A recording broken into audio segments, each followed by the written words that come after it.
Assalamualaikum warahmatullahi wabarakatuh.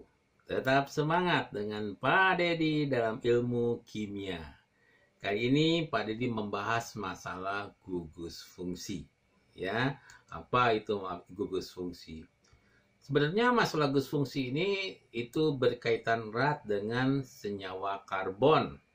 Ya, dan ini adalah merupakan suatu hal yang penting pada reaksi-reaksi senyawa karbon. Untuk lebih lanjutnya, kita lihat dulu ya pengertian daripada gugus fungsi itu sendiri. Jadi, gugus fungsi itu ialah atom atau gugus atom-atom yang terdapat dalam senyawa karbon yang menentukan struktur sekaligus sifat golongan senyawa karbon tertentu. Itulah fungsi daripada gugus fungsi itu sendiri. Semua senyawa karbon dapat dianggap sebagai turunan atau dikatakan dengan derivasi dari alkana. Ya, seperti kita ketahui, daripada alkana itu metana, etana, propana, butana, pentana, heksana, heptana, oktana, nonana, dekana. Cukup 10 dulu saja. Jika kita mengganti satu atom atau lebih atom H pada alkana dengan gugus fungsi tertentu. Jadi, kalau misalnya alkana itu kita gantikan satu atom H-nya yang kita katakan dengan alkil, kita gantikan H itu dengan gugus fungsi. Itu akan merubah sifat daripada senyawa karbon tersebut. Ya. Nah, untuk senyawa karbon itu sendiri, ya, yaitu masalah gugus fungsi, ini merupakan bagian yang aktif dari senyawa karbon. Apabila senyawa karbon yang bergugus fungsi direaksikan dengan zat tertentu, maka gugus fungsi itulah yang mengalami perubahan, sedangkan yang lainnya pada umumnya tetap. Nah, inilah pentingnya daripada gugus fungsi. Dia yang mengalami perubahan-perubahan. Dengan perkataan lain, gugus fungsi senyawa karbon menentukan struktur dan sifat senyawa karbon. Kita lihat sekarang ya beberapa jenis daripada gugus fungsi. Yang pertama sini adalah alkil halida, ya kita lambangkan dengan RX. Ya, kemudian di sini alkohol ya atau alkanol ya. Di sini ROH. Ini adalah ether atau nama lainnya alkoksi alkana. Ini adalah rumus umumnya daripada alkanon atau keton. Ya, ini rumus umumnya daripada aldehida. Ya, alkanal. Ini gugus fungsinya di asam karboksilat atau asam alkanoat dan ini adalah ester. Jadi kita coba mempelajari 7 gugus fungsi senyawa karbon yang ada.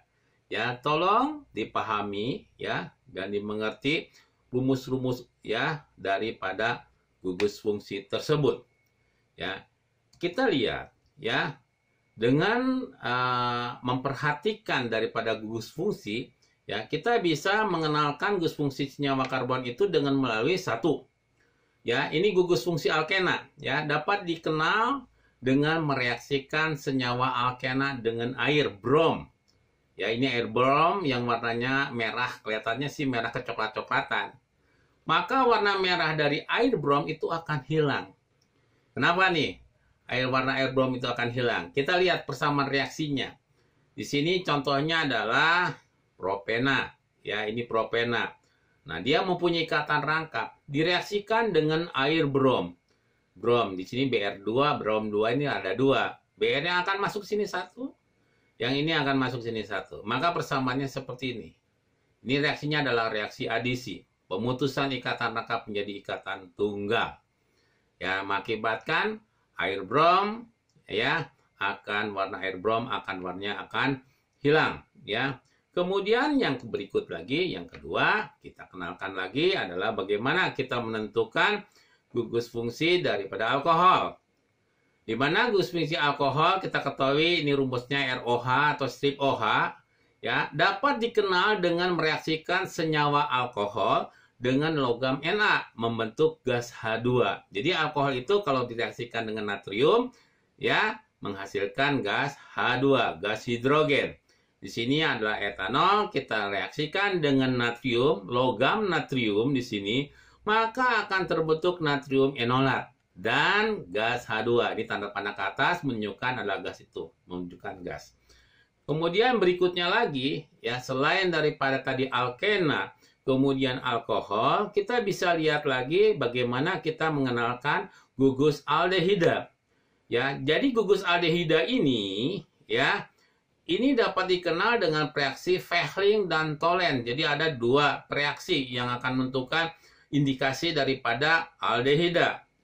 Dengan reaksi Fehling tembaga 2, CuO di sini, tembaga 2 oksida, alkanal akan dirubah menjadi asam alkanoat. Alkanal akan dirubah menjadi asam alkanoat dan endapan merah pada tembaga 1 oksida. Ini, tembaga 1 oksida itu C2O dan mengendap. Ada endapan berwarna merah bata.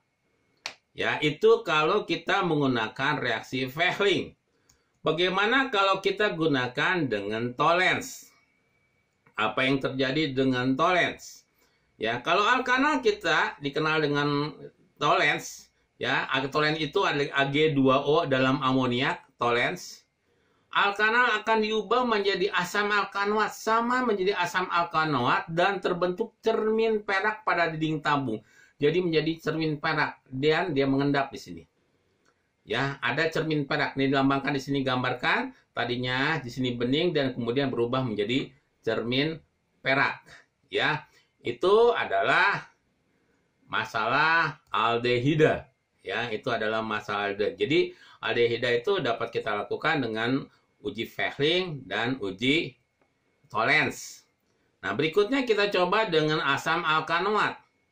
Bagaimana dengan asam alkanoat? Ya, dapat kita lakukan dengan apabila senyawa mengandung gugus fungsi asam alkanoat diteteskan pada kertas lakmus biru, ini lakmusnya lakmus biru, maka warna kertas lakmus akan berubah menjadi merah.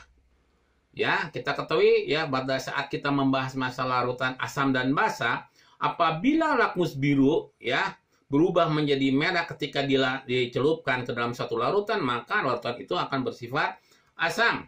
Ya, selanjutnya lagi ya masih membicarakan masalah asam karboksilat, di mana asam karboksilat itu kalau direaksikan dengan alkohol itu akan terbentuk ester, ya, ester.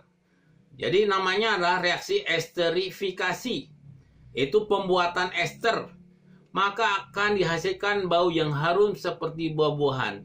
Jadi ester itu adalah suatu zat pengharum. Ya, apakah itu nanti baunya seperti jeruk, apa seperti pisang Ambon dan lain sebagainya, itu adalah ester, jenis-jenis daripada ester. Reaksinya di sini adalah ya asam metanoat direaksikan dengan metanol. Ya, asam metanoat direaksikan dengan metanol. Di mana di sini CH3O-nya akan masuk ke sini, OH-nya akan masuk sini, akan membentuk H2O. Jadi metil etanoat inilah yang dinamakan dengan ester. Ya. Oke. Cukup sekian dulu dari Pak Dedi masalah gugus fungsi, ya. Mudah-mudahan kalian semua dapat memahami apa yang Pak Dedi jelaskan. Sekian dulu dari Pak Dedi. Assalamualaikum warahmatullahi wabarakatuh.